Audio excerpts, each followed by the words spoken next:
All right, so Table Church and Resurrection City family. The last few weeks, as Pastor Anthony said, we've been talking from the series that was grounded in the Gospel of Mark. The last few weeks in particular, we've been talking about this idea of confronting the powers. In particular, last week, in the last 2 weeks, I and Pastor Anthony preached from Mark 5.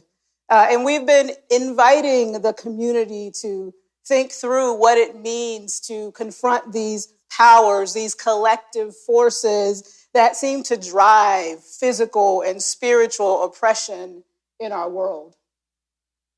The powers are that something hard to name, hard to define, but which seem to inhabit and also stand apart from the systems and structures in our world that bring death.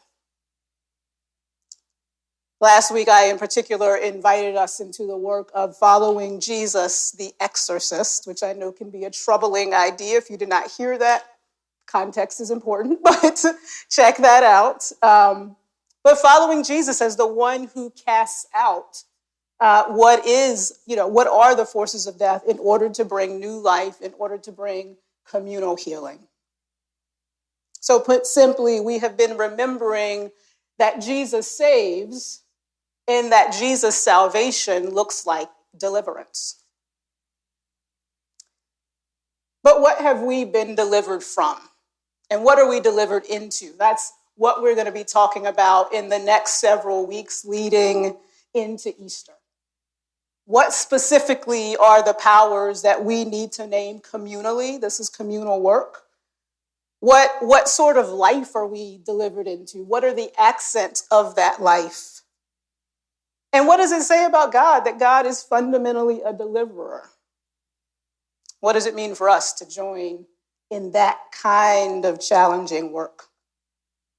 So to boil it down, we're going to be talking essentially about the multifaceted nature of salvation, of what we're saved from and what we're saved into, of what we're liberated from and what we're liberated into, of what we're delivered from and what we're delivered into, which you'll notice are all different names for the same experience.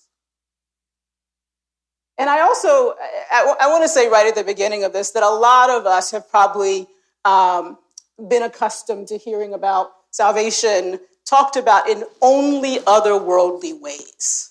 So essentially, we're going to take this idea, it's like a diamond, and we're going to just keep turning it and turning it and turning it to look at different facets of this thing, to see how our liberation, our salvation is intertwined with both the concrete and with the spiritual. So Dr. Drew G.I. Hart puts it like this in his book, Who Will Be a Witness? And this is kind of a grounding idea that will carry us through toward Easter. To speak of God's deliverance, for me, invokes the broad scope of our earthly predicament. Deliverance helps us remember that God is the solution to the captivity, to evil, injustice, and death that humanity experiences. God is active, present, and intervening in the midst of the crushing poverty that people are experiencing even right now. God is present through the cycles of violence from which refugees are fleeing and that produce over 30,000 American deaths from gun violence each year. God has not abandoned people locked up in oppressive cages, but rather shows up for the most vulnerable of our human siblings who have been treated in inhumane ways. God is with the oppressed, the poor, the young people caught in vortexes of deprivation, and those with mental and physical disabilities who are stigmatized and vulnerable. God's delivering presence is a force that we can join. Through the power of the Holy Spirit, our revolutionary Messiah came and lived, and he has overcome the cross and the powers that deteriorate our human condition. Jesus has broken into our house of captivity, tying up the strong man and stealing us away into God's kingdom. We are delivered from ourselves, from the exploitation of others, and from the unjust structures and institutions that deny the dignity of all people. Our revolutionary Messiah is overcoming sin and death and the evil that keep us captive. Deliverance is what we need from the sin, death, and evil that wreak havoc on humanity and the rest of creation. I know that was a mouthful. I should have given you a little bit of warning there. But just that is essentially what we're going to be talking about for the next several weeks. And then I want to name that in the African American experience and for many people all over the world, the story of God delivering the Hebrew slaves from Egyptian bondage is the fundamental lens through which we understand who God is and what God is about in the world. So in order to honor Black History Month and in order to think about who God is as a deliverer, we're going to ground these next several weeks in the story of Exodus, the first part of the book of Exodus. We'll talk about things like, and I'm really excited about this, y'all. We're going to talk about stuff like, what does it mean to be delivered from our tendency to dominate? What does it mean to be delivered from false narratives about God? What does it mean to be delivered from false narratives of ourselves? And we're going to talk about a whole lot of other stuff too. For the Israelites, God's delivering work was foundational to how they saw God. And I think that in many ways, as a community, we have to center it as the way we understand God and understand ourselves as well. So as we go toward this Easter, the invitation of this series is really to think about what it means to proclaim, "Let my people go," in light of all the pharaohs of the world, spiritual and concrete, the things that are right outside this door. What does that proclamation mean? Let my people go. Even in Matthew's gospel, Jesus is considered, is really framed as the new Moses, the one who proclaims, "Let my people go into the newness of freedom." All right, so as I've been thinking about this series in the past few weeks, it's become very clear to me, like in my heart, that there was one place that I felt like we should start. And I will recognize that that place might seem a little bit counterintuitive in some ways. We're going to start not at the beginning of the Exodus narrative, but we're going to start kind of more in the middle of it today. So next week, we'll get into all the background. If you're not familiar with the story of Exodus, don't worry. We're going to go through it pretty systematically. But today, what I want to do is actually start at the moment after these Hebrew slaves have been delivered from their bondage in Egypt. They've come into the wilderness. They've crossed the Red Sea. They're out. They're free. They're being formed in terms of their identity as a nation, as a community. And God gives them this new covenant that they are to enter into with God. And I want to start there because it's in that moment that one of the things comes up that I think we have to be keeping in mind if we're going to talk well about liberation. So we're starting the series today by talking about Sabbath. Sabbath is always the cornerstone of a people who desire to practice liberation. Rest, Sabbath. We've got to be talking about it, keeping it in mind. We're going to be the people that God is calling us to be. So I also want to start here because I feel like in church, we don't always do the best job of actually talk about grace, but actually like giving ourselves grace. And I know none of y'all know about this. Maybe I can get a little amen at this point, okay? But yeah, we're real good at like the doing of church, like the things we, and really living into the guilt of what we know we should be doing this. Jesus called us to this, and this, and this, and this. And the pastor said I should do this, and that. And I feel like it can get really, really overwhelming. And I think to continue to talk in this way about these kind of aspirations, we have to talk about also what it means to rest. And then I think it's important to name that the other side of liberation is always Sabbath. And I love how one of my favorite theologians puts this. His name is Jürgen Moltmann. He says, Israel has given the nations two archetypal images of liberation, the Exodus and Sabbath. The Exodus from slavery into the land of liberty is the symbol of external freedom. The Sabbath is the symbol of inner liberty. No political, social, and economic exodus from oppression really leads to the liberty of a humane world without Sabbath. But the reverse is also true.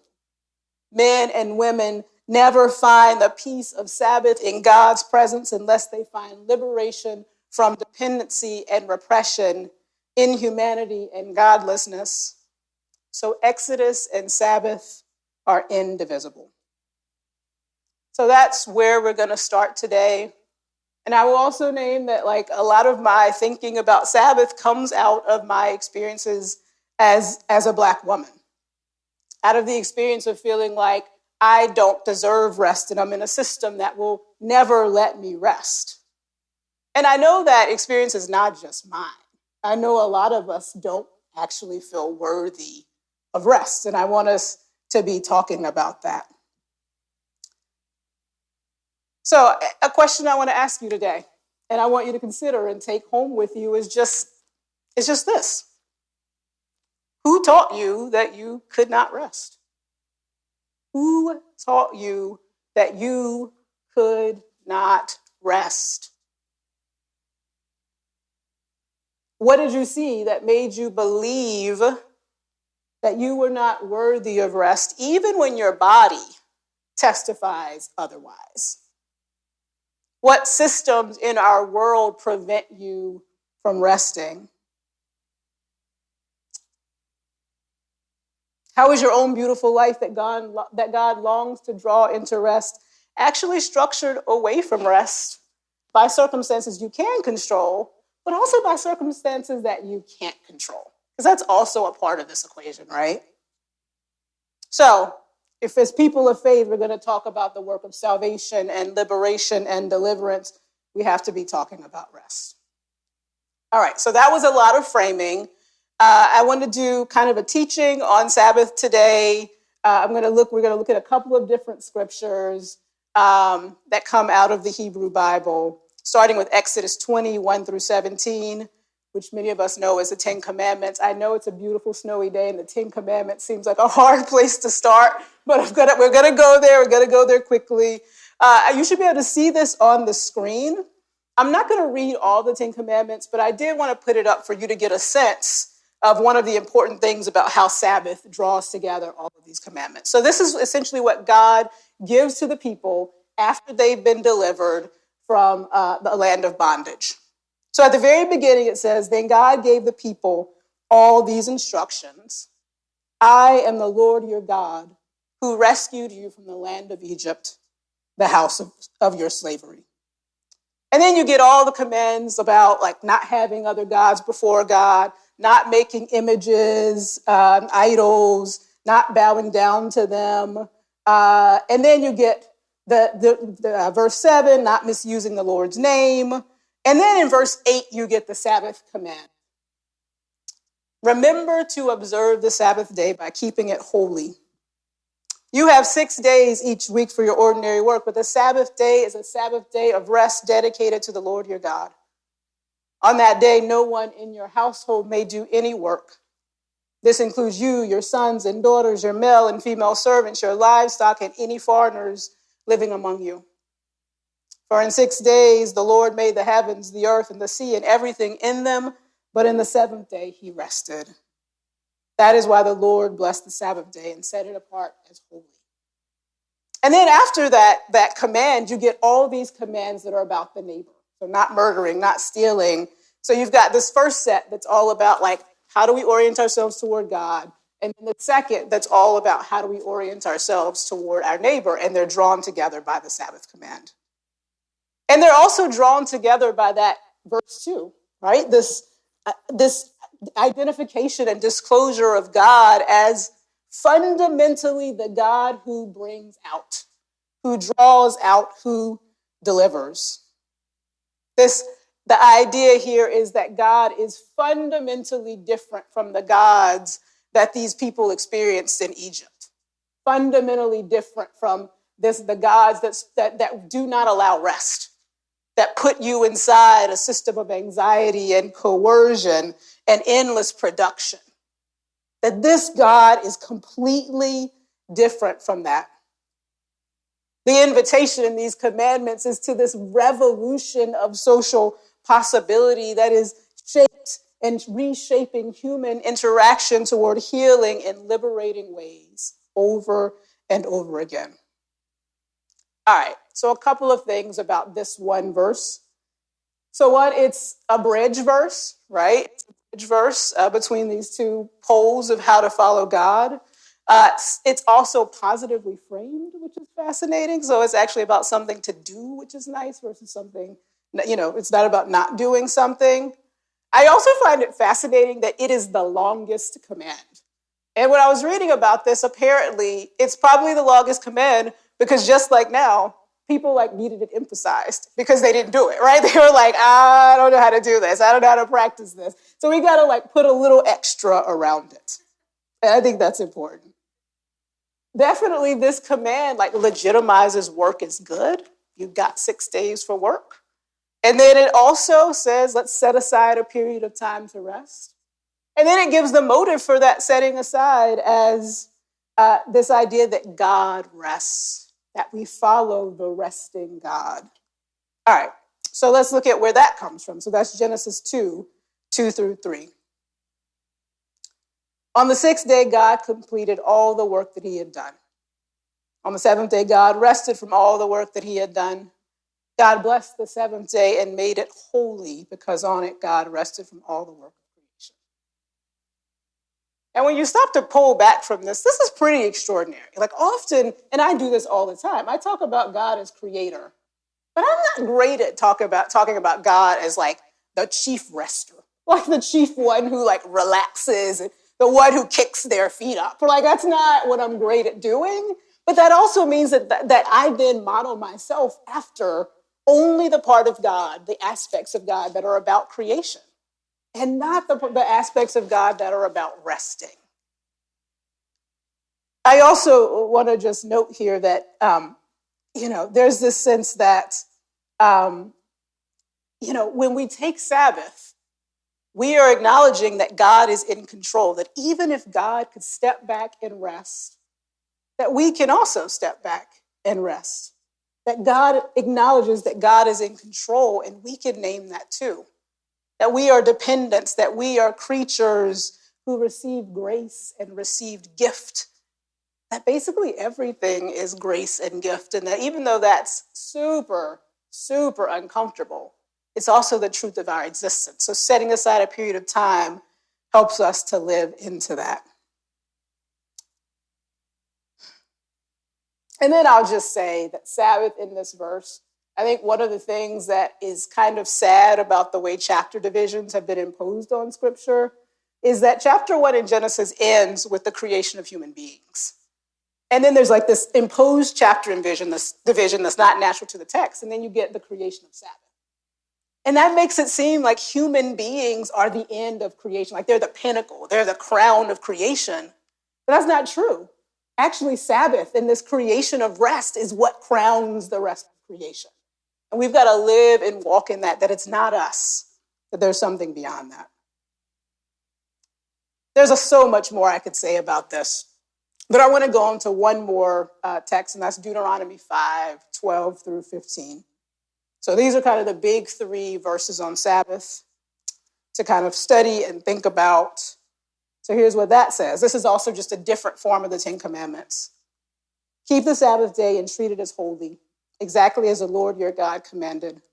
6 days you may work and do all your tasks, but the 7th day is a Sabbath to the Lord your God. Don't do any work on it.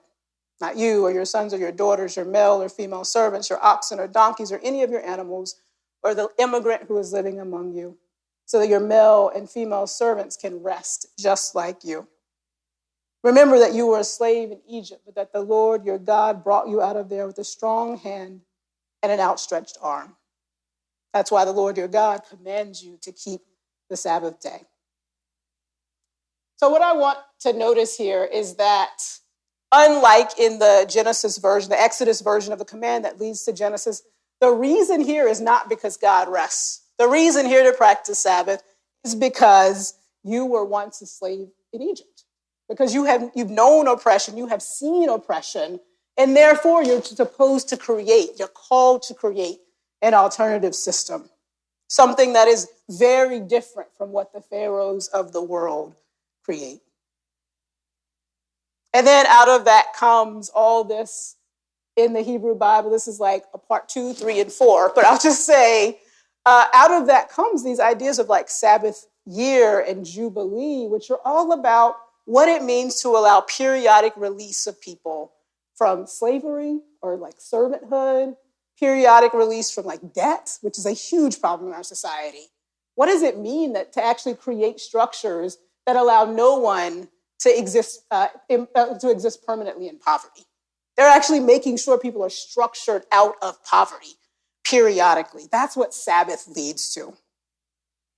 Okay, so some takeaways, something a little more practical. And so, I'm going to guess that you hopefully know at this point that my first takeaway is attempt to practice Sabbath. Okay, I wanted to start with a better first takeaway, but there it is, right? So try to practice Sabbath. And here's how Walter Brueggemann describes it, right? Like actually what Sabbath is. Periodic, disciplined, regular disengagement from systems of productivity whereby the world uses people up to exhaustion. Disengagement that is apart from culture-produced expectations for frantic leisure, frantic consumption, or frantic exercise. I don't have a problem with that last one, the frantic exercise, but the others, how do we pull out of those things? Disciplined, regular, how do we do that?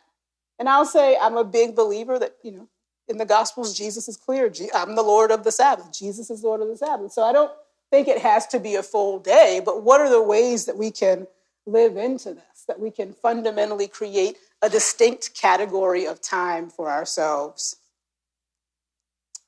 So I talked about this last week, like when I was teaching, I taught for 8 years.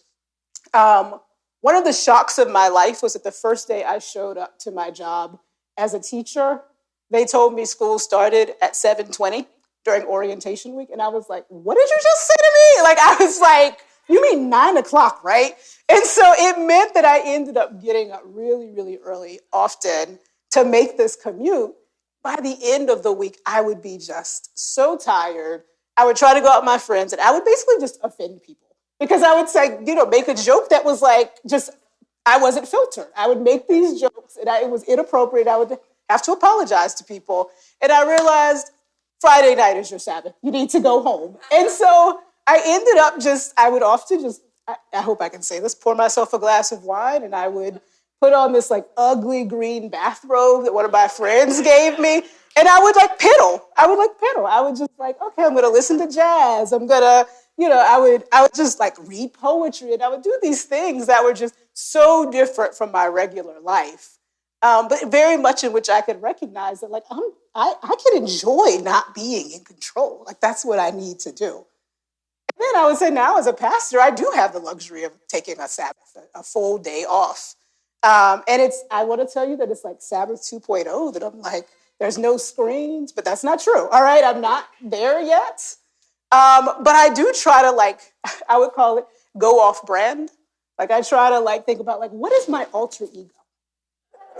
Really, I read a lot, right? I write a lot. Nope, that's not happening on Sabbath. Maybe I should ride my bike or do these things that are just very distinct from who I see myself and the things that are so tempting for me to put my identity in.